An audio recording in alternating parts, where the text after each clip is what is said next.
What's going on, everybody? This is JVB from the Post Game Report podcast. So I want to talk about some of the strengths for these two next generation consoles, and I'm talking about the PlayStation 5 and the Xbox Series. So PlayStation has PlayStation Plus, which you need in order to play any multiplayer games. Xbox has Xbox Live. Well, Xbox Live Gold, because they have a silver. I don't know if they still have it, but I know back in the day they had a silver version that was free, but you couldn't play any multiplayer games. But you had some chat features, I believe. So both services are currently $60 each. So it's fair to make the full comparison. Both of them, as a matter of fact, also provide you with free titles every month. So all this talk about Game Pass versus PlayStation Now, right, is going on social networks. So I wanted to change things up and make another comparison that favors Sony's end. Here is PlayStation Plus versus Xbox Live Gold. So let's start off with Xbox Live Gold. I tried to do a search for all of the games that came out this year for Xbox Live Gold. They call it Xbox Live Gold games with gold. So here is the current list for April. Vikings, Wolves of Midgard, Truck Racing Championship, which will appeal to the hillbillies on some of the Xbox podcasts. Dark Void, which, and it's good. It'll tell you up to when these games are available, so you have to download them before the expiration date. And then, if it's anything like PlayStation Plus, it'll stay in your library until you stop paying for it. And then Hard Corps Uprising. So those are the free games for the month of April. As a matter of fact, let's look at March. Let's see. Let's look at March. See what they got going. I'm sure it's here somewhere. Metal Slug 3, Warface Breakout. I'm not sure. It doesn't break it down really good. There we go. Warface Breakout. I don't know. It's not really breaking it down like it did with the previous article. Safe to say that it's not even worth doing what they're doing here for those three games, right? So let's move over to PlayStation Plus. For the month of April, we got Oddworld, Soul Storm, which is on PC, but it is a console exclusive. Days Gone, one of the most underrated titles for the last generation. And Zombie Army 4 Dead War. I know someone who has played it, actually liked it. There's a next-gen upgrade for it, so I'm not sure. But the fact that this is a PlayStation 5 game, right? You're going to notice a pattern that in March, Sony also included a PlayStation 5 game, Marquette. Now I'm sure it's on PC as well. And they also included one of the best video games to come along in the last few years, Final Fantasy VII Remake. Me personally, I'm waiting for the upgrade for the PlayStation 5. Remnant, not my type of game. Farpoint. I had this game when I had PlayStation VR, but because it was making me motion sick, I had to sell my VR. But it was a really good game. Look at February. Destruction All-Stars. Control Ultimate Edition. Concrete Genie. Concrete Genie is a great game. Control, I've been playing it. I need to get further into it. And Destruction All-Stars, regardless of what you think about the game, it is still a PlayStation 5 exclusive. As a matter of fact, it is not available on the PlayStation 4. It is not available on PC. It is an exclusive for the PlayStation 5. Let's go to January. Maneater, a game that was on PC, but it's on the PlayStation 5. Greedfall, I tried it out. I didn't have the attention span to keep going. Shadow of the Tomb Raider, entertaining game. So this year alone, there's been one PlayStation 5 game given for subscribers. I'm not going to say for free. Each month, right? These titles, if you calculate the cost, I'm sure are going to cost you a pretty penny. Whereas with Xbox, they are obviously pushing you towards another service. And I'm not going to even mention the name of that freaking service because I'm tired of hearing about it. What also comes with PlayStation Plus? The ability to play a game that you don't own. Now, let me explain. Let me type in PlayStation. If I can freaking get my hands around the SharePlay.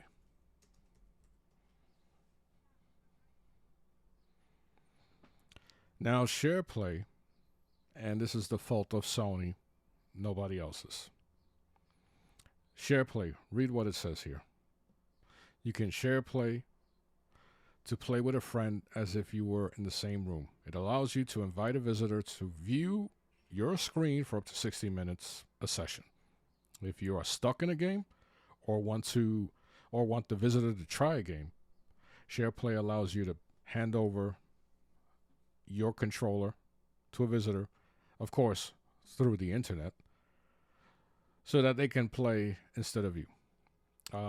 Also says you can also invite a visitor to play a local multiplayer session over the internet, even if the game does not support online multiplayer.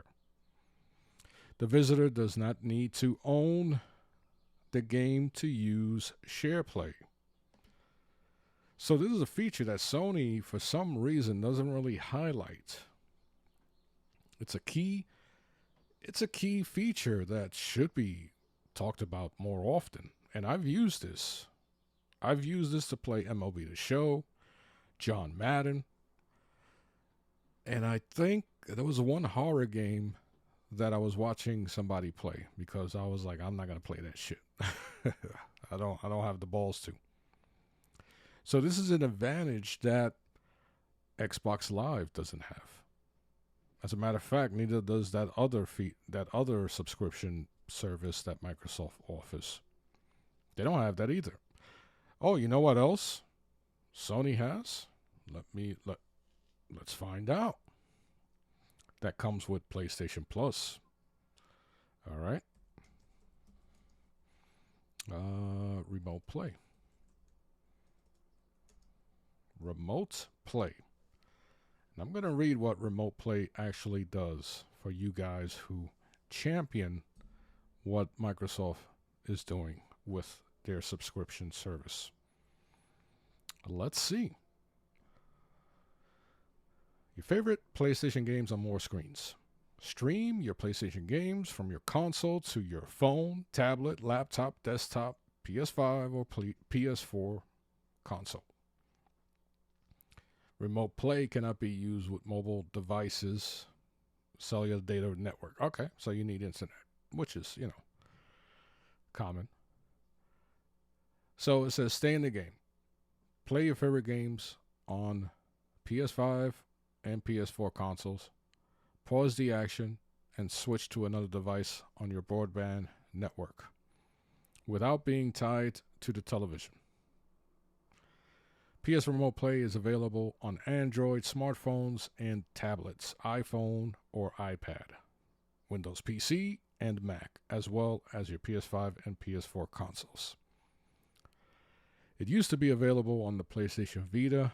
It doesn't say it here, but it was cool to play on my PlayStation Vita. I used to play PS3 games. So they're not showing the PlayStation Vita anymore, but you know what? That comes with PlayStation Plus, guys. You don't need to pay an extra, $15 a month to utilize this cloud feature. I believe on the Xbox side, they call it xCloud. So, Sony has had this feature on PlayStation Plus for quite some time. a lot longer than xCloud, and it's still $60 per year. I think that's a very consumer friendly service to me. Whereas with Xbox Live, you're paying for Xbox Live, and you get 3 free games thrown in that aren't up to par with what PlayStation Plus gives you. Why? Because Microsoft's trying to push you to their other more expensive service, which is $180 a year, by the way. Now, Sony has PlayStation Now, which is kind of what, and if you see here, you can see, whoop, let's get away from that. So you can compare PlayStation Now, which is their full rental service, to the other service that is highlighted right here on the screen. And that service on the PlayStation side, the PS Now, is $60 a year also. So if you were to combine PS Now and PlayStation Plus, you still are saving money. The only difference is that on one console, their games, their exclusives, are going to come out on Game Pass, and I said it for the purpose of proving a point. They're going to come out on Game Pass day and dates, whereas Sony, they don't do that. But we have yet to see an actual exclusive on the Xbox side come out day and date. So people are still paying $180 a year and have not seen results. I believe Game Pass came out in 2017. We're in 21, excuse me. Brain injury, brain fart. So we're talking about 4 years. 4 years if you've been with Game Pass from day one. And Game Pass wasn't always this expensive, by the way. But let's say you've been with Game Pass since 2017, whereas I believe PlayStation Now came out 2013, right? Let's see. I'm on the internet. Let's let me see.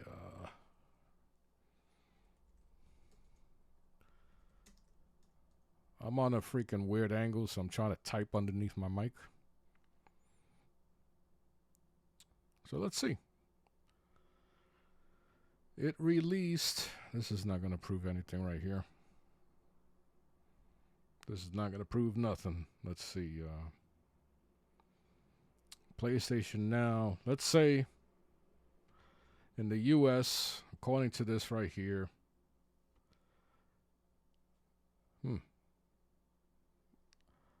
Let's say 2014, right? I'm assuming this is North America. So 2014. That is 7 years ago. Game Pass released, I believe, top of my head, I believe it's 2017. I could be wrong. So let's see. 2017. So let's say for the last 4 years you've been paying for Game Pass. And let's see what Xbox One exclusives came out 2017. Crackdown. Sea of Thieves. Halo Wars 2, okay. Pit People, what the fuck is that? Phantom Dust. Voodoo Vince. Narcosis. So is this really the games that came out? What? Nah, this got to be wrong. Hold on a second. Hold on a second. Let's see. Pit People. Rise and Shine. There's Fallout Shelter, which is on mobile phones for free. Halo Wars 2. Not a bad game. Narcosis. Voodoo Vince Remastered, which I bet not many people played. Phantom Dust, one of my favorites from back in the original Xbox days. I doubt anybody played that. Gigantic. Fable Fortune. Tacoma, which is also, I believe, on PlayStation as well. So, not an exclusive. Path of Exile. Everspace. Cuphead, good game. Didn't play it, but I heard good things about it. Forza Motorsport 7, good game. Deadbeat Heroes. Disneyland Adventures Remastered. Connect Rush. What? Really? Connect Rush? Really? 2017? Hello Neighbor, which is not an exclusive. So I don't know. Xbox One console exclusives confirmed for 2017. So in 2017 is when Game Pass launched. And these are the games that people were bragging about that was going to come out on day and date. With the exception of Cuphead, Halo Wars 2, and Forza.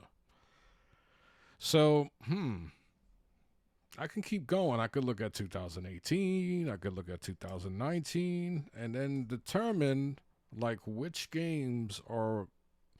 Let me see. Forza Horizon 4. Yeah, you can say that's big deal for those who want Game Pass and day and date releases. Sea of Thieves. We all know what a joke that was, right? There has to be more than this, though. Come on, let's see. Oh, wow. So that means Pit People was delayed to 2018. State of Decay 2, another piece of trash. So basically, okay, let's move on to 2019. Because I'm trying to prove a point here. Because everyone is saying, oh my God, day and date. That's why you get Game Pass. Well, let's see. Battletoads.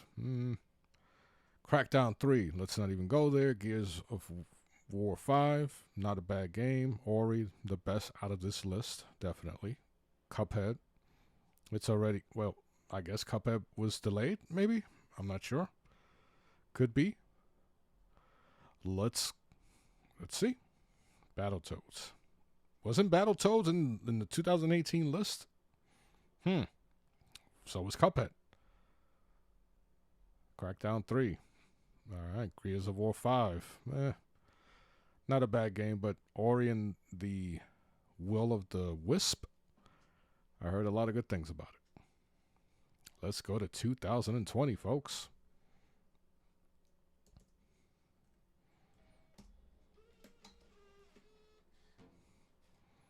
Halo Infinite. We know that didn't come out. So let's see, guys. Halo Infinite definitely didn't come out. Bleeding Edge, piece of trash. Gears Tactics was on PC already. Grounded, oof. Tell me why. I don't know. I don't know who played it. I don't know anyone who played the game. I don't know if it's good or not. Wasteland 3, Wasteland's a big PC game. So I'm not going to bash it. So that is what you guys, for the last 4 years, and we know that Halo Infinite is supposed to come out this year. We'll see if it actually does.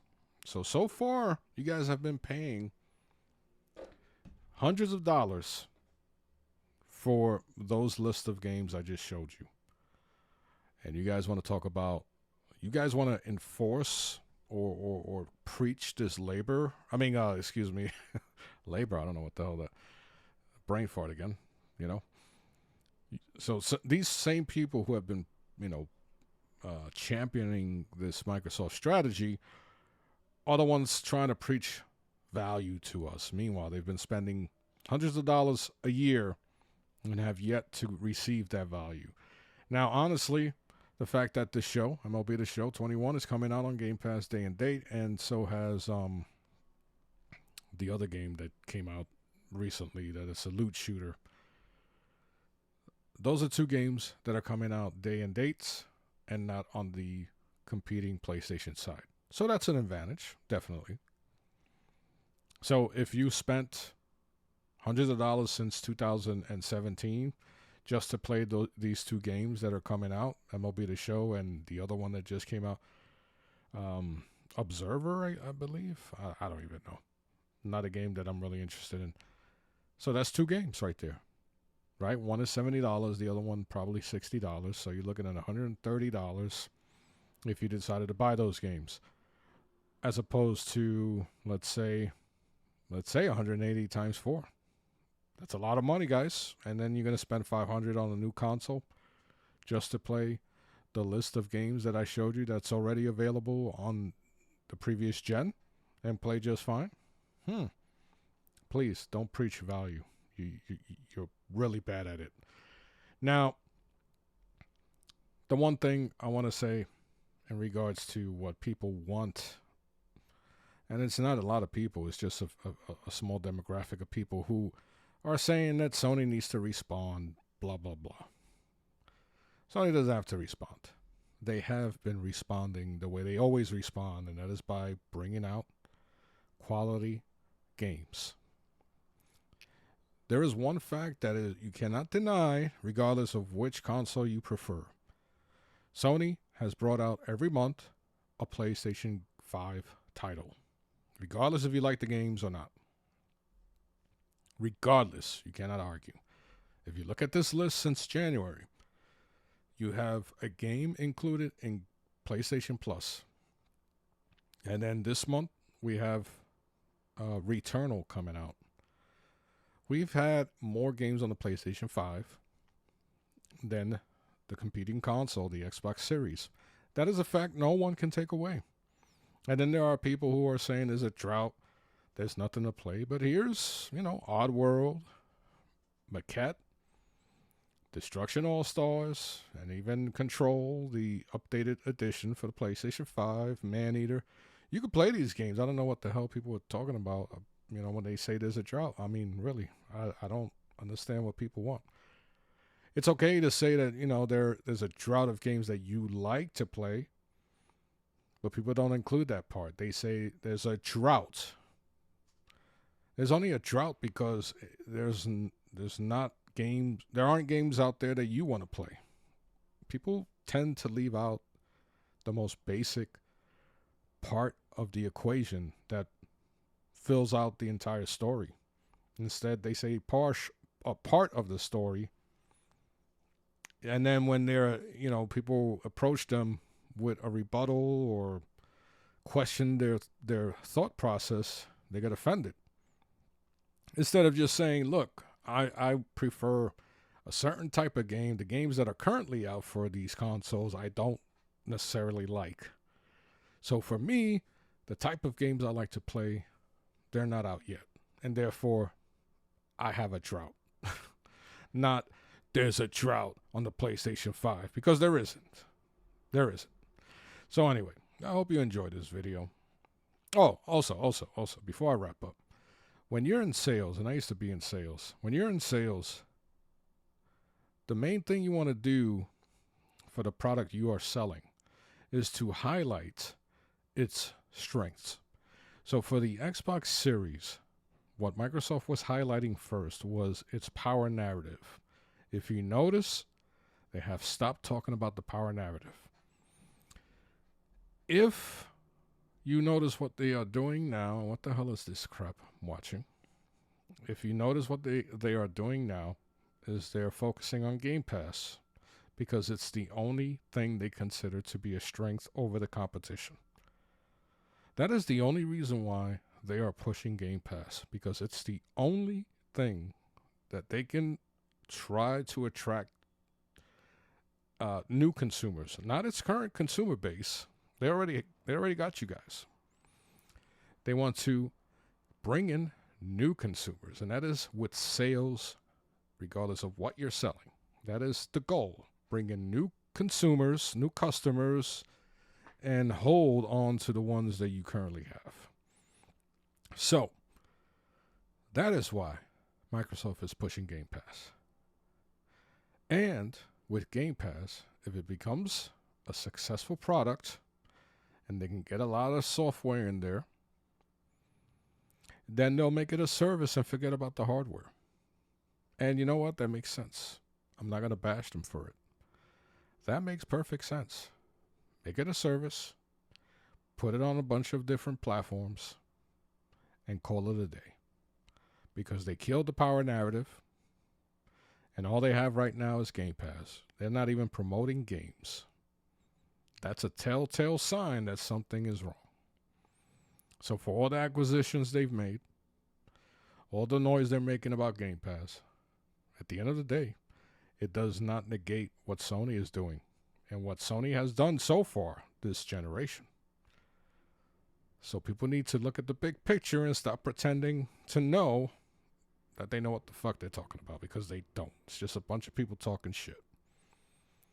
And if Game Pass becomes the only version of Xbox that we see in the upcoming future, then that's okay. Microsoft is still going to make money. And as a shareholder, I'm going to make money. Same thing with Sony. Same thing with Nintendo. I'm a shareholder of those stocks as well. So it's all about the money at the end of the day, folks. And, it doesn't mean that these companies can't take pride in what they deliver. You look at Tesla, you look at Apple, you look at Sony. They take pride in their first-party titles. So we're lucky. Hopefully Microsoft can do that with Halo Infinite. If Halo Infinite is good, then I'm going to buy an Xbox. Until then, I'm not. Why? Because I know what value really is. And right now, the Xbox Series X or the Xbox Series console is not a value. When I could play all those games on my last generation console and on a PC if I decided to go that route. And if I want to play xCloud, I don't need an Xbox for that either. And you know what? Until Halo Infinite comes out and proves that it's a true leap in the Halo franchise, until that day comes, you might not have any real exclusives this entire year. So why should I buy an Xbox Series right now? For it to sit in my house and for me to say, yeah, I got one? That's a bunch of bullshit. That is not value.